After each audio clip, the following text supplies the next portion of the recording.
آپ سب متوسط یا غریب لوگ بیٹھے، میرے نبی جیسا غریب پوری کائنات میں کوئی نہیں۔ میں جبوتی صومالیہ گیا ہوں، وہاں کے غربت کو دیکھ کر مجھے لگا جیسے لفظ غربت بھی ان کی غربت پہ روتا ہے۔ ایسی غربت میں نے پورے پاکستان میں کہیں نہیں دیکھی جو میں نے جبوتی میں دیکھی، صومالیہ میں دیکھی، کیمرون میں دیکھی، چاڈ میں دیکھی، سوڈان میں دیکھی۔ 24 گھنٹے میں ایک دفعہ بھی کھانا نصیب نہیں۔ ہمارا غریب سے غریب آدمی 24 گھنٹے میں چولہا جلا بیٹھتا ہے، لیکن میرے نبی پر جو غربت آئی، کوئی ہے پوری دنیا میں تو اللہ نے مجھے پھرائی ہے جس کے گھر میں 2 مہینے چولہا نہ جلتا ہو۔ میرے نبی وہ فقیر تھے جن کے گھر میں 2 مہینے چولہا نہیں جلتا تھا۔ ایک رات آپ سوئے ہوئے، کبھی یوں کروڑ بدلے اور کبھی یوں کروڑ بدلے، بار بار حضرت عائشہ کے ساتھ۔ تو تھوڑی دیر کے بعد آپ تھوڑا سا آگے ہوئے اور چارپائی کی جو لکڑی ہوتی جس پر بان بنا ہوتا ہے، اس پہ پیٹ کو یوں فکس کر کے اور نیچے لٹک گئے، دھڑ آدھا نیچے لٹک۔ فَكَانَ قَابَ قَوْسَيْنِ أَوْ أَدْنَىٰ۔ واہ واہ واہ، کیا مقام ہے قاب قوسین، اور کیا حالات سے گزر رہے ہیں کہ یوں آدھا دھڑ نیچے لٹک گیا۔ ام عائشہ اٹھ کے بیٹھ گئیں، یا رسول اللہ خیریت کیوں؟ آپ اٹھ کے بیٹھے، کہا عائشہ بھوک بہت لگی، بھوک بہت لگی، اس لیے پریشر دیا تاکہ وہ جو بھوک کی طلب ہے نا میدے میں، اس کو پریس کیا، اس لیے پتھر باندھتے تھے کہ وہ پیچھے چلا جائے۔ اب مسجد میں تشریف فرما تھے، ایک صحابی نہ کر کہ یا رسول یہ دیکھیں کپڑا ہٹایا، یہ دیکھیں میں نے پیٹ پہ پتھر باندھا۔ جن کے لیے کائنات بنائی، جنہیں اپنا حبیب کہا، جن کے چہرے کی قسمیں اٹھائیں، والضحیٰ، جن کی زلفوں کی قسمیں اٹھائیں، واللیل اذا سجا، جن کے منہ سے نکلے بول کی قسم اٹھائی، وقیلہ، جن کے کتاب کی قسم اٹھائی، والقرآن المجید، جن کے شہر کی قسم اٹھائی، وہذا البلد الامین۔ اتنی بڑی ہستی ہیں، آپ نے کہا ذرا ادھر دیکھو، آپ نے پیٹ سے کپڑا ہٹایا تو آپ نے 2 پتھر باندھے، دیکھو میں نے 2 باندھے۔ کوئی ایسا فقیر ہے دنیا میں دکھاؤ؟ عائشہ بھوک بہت لگی تو اللہ کے تو حضرت عائشہ رونے لگی، کہا یا رسول اللہ پھر آپ اللہ سے مانگتے کیوں؟ کہا عائشہ نہیں مانگوں گا، اسی بھوک میں اللہ سے ملاقات نہیں مانگوں۔ مجھ سے پہلے میرے جو بھائی آئے انبیاء، وہ اسی فقر میں گئے، میں بھی اس فقر میں جاؤں گا۔ اپنے گھر میں یہ دکھ رکھا، اپنی اولاد کے ذبح ہونے کو قبول کیا تاکہ آئندہ آنے والی امت کا غریب طبقہ گلہ نہ کرے، شکوہ نہ کرے، حرام راستوں پہ نہ جائے، غلط راستوں پہ نہ جائے، اور مالدار فخر نہ کرے میں کوئی بڑا آدمی بن گیا ہوں، میری اتنی بڑی فیکٹری بن گئی ہے، میری اتنی بڑی کمائی ہو گئی ہے۔ یہ نہ یہ بڑائی کی چیز ہے، نہ وہ چھوٹائی کی چیز ہے۔ جس سے اللہ راضی ہے وہ بڑا ہے، جس سے اللہ ناراض ہے وہ چھوٹا ہے، چاہے غریب ہے چاہے مالدار ہے۔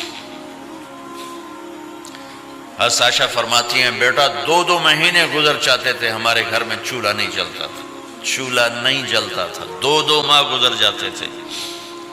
ایک دفعہ باغ میں تشریف لے گئے، عبداللہ بن عمر آپ کے ساتھ ہیں، صبح کا وقت ہے تو اب کھجوریں گری پڑی، جو ملک نہیں ہوتی نا، کسی کوے نے ٹھونگ ماری، کسی طوطے نے اس کو ایسے ہی وہ اس کو ٹک دیا اپنی اس کے ساتھ چونچ کے ساتھ، تو وہ گر پڑی۔ اب اٹھا کے صاف کر کے کھا رہے تھے اور عبداللہ سے کہہ رہے تھے عبداللہ تو نہیں کھاتا؟ انہوں نے کہا جی مجھے بھوک نہیں ہے۔ آپ نے کہا عبداللہ مجھے بھوک ہے، آج 4تھا دن ہے میں نے کچھ نہیں کھایا، 4تھا دن۔ تمہیں کوئی ہے جس کے ہاں 4 دن فاقہ چلتا ہو؟ آج 4تھا دن ہے میں نے کچھ نہیں کھایا۔ ہمارے دسترخوان پہ کتنا کھانا اٹھا کے کوڑے کے ڈھیر میں جاتا ہے، آج 4 دن گزر چکے ہیں میں نے کچھ نہیں کھایا۔ هذه صبح رابعة ما ذقت شيئا، آج چوتھی صبح میرے اوپر طلوع ہوئی ہے، ایک لقمہ نہیں کھایا۔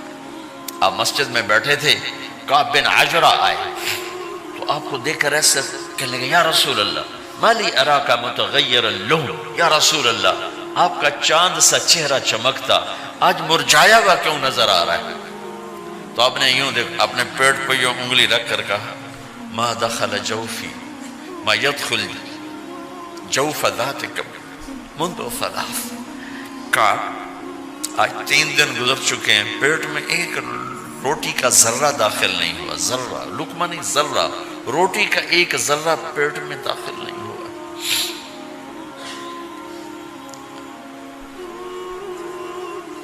اور اتنی بڑی رسالت، اتنی بڑی نبوت،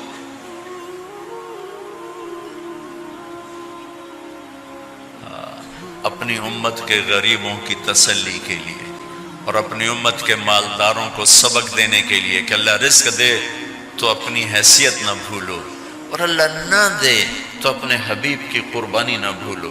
انہوں نے تو جان بوجھ کے یہ کیا، جان بوجھ کے، یہ نہیں کہ آپ کو کوئی تنگی اللہ کی طرف سے، جان بوجھ کے۔ اور سارے گھر کا یہ حال ہے۔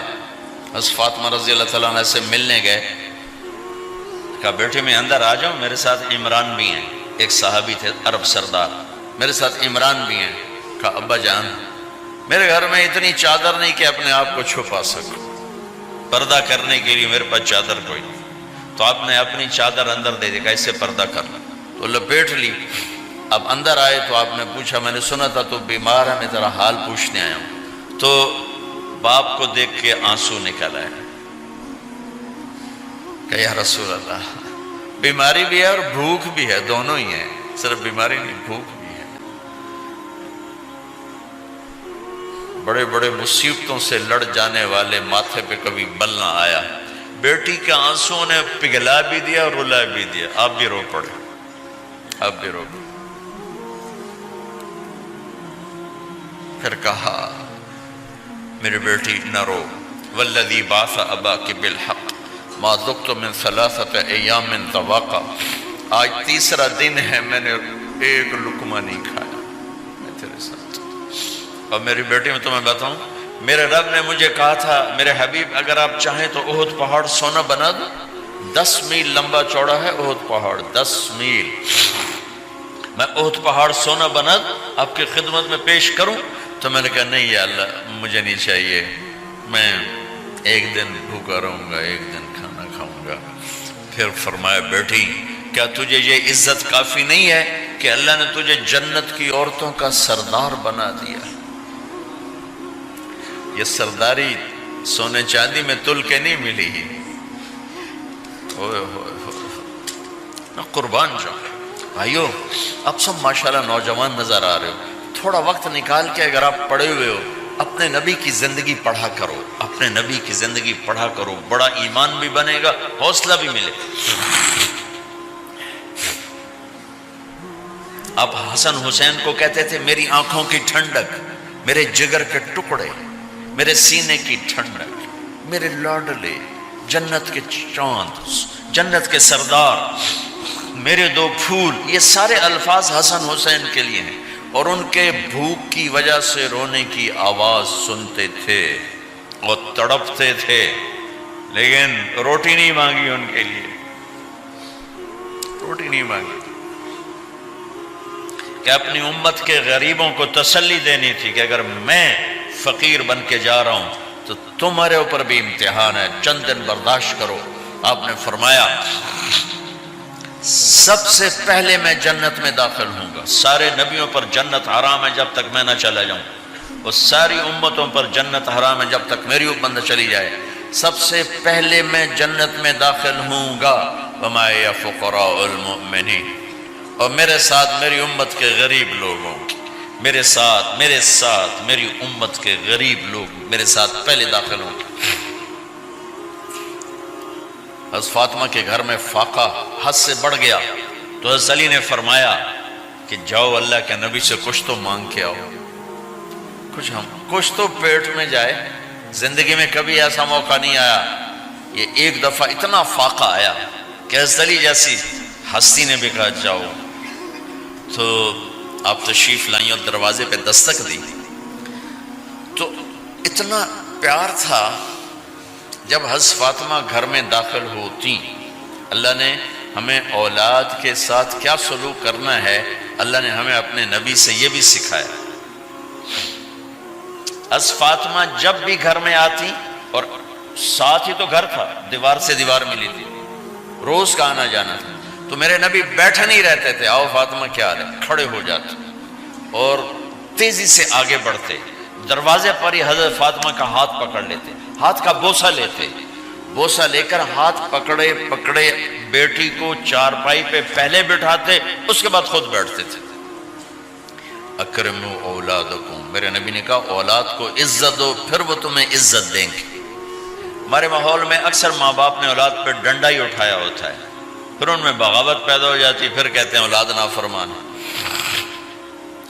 آپ نے دستک دی تو کہنے لگے یہ تو فاطمہ کی دستک ہے، خیر تو ہے، پہلے تو کبھی اس وقت میں آئی نہیں. تو آپ نے ام ایمن سے کہا دروازہ کھولو. ام ایمن نے دروازہ کھولا تو آپ نے استقبال کیا، بٹھایا، پوچھا بیٹی کیا ہوا، اس وقت میں کیسے آئیں؟ کہ یا رسول اللہ بہت فقر ہے، بہت بھوک ہے، آپ کے پاس سنا کچھ مال آیا ہے، کچھ ہمیں بھی دے دیا جائے. اتنی صابر بیٹی زندگی میں ایک دفعہ بھوک کی شکایت لے کر آئیں، اور آگے باپ نے پھر پیپر لے لیا، پھر امتحان میں ڈال دیا. آپ نے کہا بیٹی میرے پاس 5 بکریاں کھڑی ہیں، دے دوں یا 5 دعائیں سکھا دوں؟ یہ بھی کوئی کتنا سخت موقع تھا، کتنا سخت موقع ہے کہ صبر کا پہاڑ بیٹی اتنی مجبور ہو کر آتی ہیں کہ یا رسول اللہ برا حال. تو میرے نبی کہتے بیٹی یہ بکریاں بھی لے جا، دعائیں بھی لے جا، دونوں جمع کر دیتے، یا دعائیں بعد میں سکھا دیتے، بکریاں دیتے، ایک تو دے دیتے. پر امت کے غریبوں کو تسلی دینی تھی، چونکہ امت میں اکثر طبقہ غریب ہوگا. تو آپ نے کہا بیٹی 5 بکریاں دوں یا 5 دعائیں دوں؟ تو وہ سمجھ گئی اپنے باپ کے مزاج کو کہ ابا جان امتحان لے رہے ہیں. تو کہا ابا جان بکریاں چھوڑ دیں، مجھے دعائیں سکھا دیں، مجھے بکریاں نہیں چاہیے. بھوکے کی رات بھی گزر جاتی ہے اور بھوکے کا دن بھی ڈوب جاتا ہے. تو آپ کا چہرہ ایسے کھل گیا کہ میری بیٹی پاس ہو گئی. کہ بیٹی آپ تم دعا میں یہ کہا کرو یا اول الاولین یا آخر الاخرین یا ذا القوة المتین یا راحم المساکین یا ارحم الراحمین. یہ تیرے لیے 5 بکریوں سے اعلیٰ چیز. اب گھر واپس گئیں خالی ہاتھ. حضرت علی نے فرمایا تو کچھ بھی نہیں لائی؟ کہا نہیں لائی ہوں، بہت کچھ لائی ہوں. کہا کیا؟ کہا میں دنیا لینے گئی تھی، آخرت لے کے آ گئی. ذهبت للدنیا وجئت بالآخرہ. تو حضرت علی نے فرمایا تیرا آج کا دن سب سے اعلیٰ دن، خیر ایام کی حال. داماد کا امتحان لے لیا، حضرت علی کو بلا لیا. علی 5000 بکریاں دوں کہ 5 دعائیں دوں؟ اس وہاں تو 5 بکریاں، اب 5000 کر دیں. علی 5000 بکریاں لیتے ہو یا 5 دعائیں لیتے ہو؟ تو بھی سمجھ گئے کہ آج میرا محبوب مجھ سے امتحان لے رہا ہے کہ علی کتنا کو مضبوط ہے اپنے ایمان میں. اور فاقے میں نے بتا دیے کیا گزر رہے. آدمی اپنی بھوک سہ لیتا ہے، اولاد کا رونا برداشت نہیں ہوتا ہے.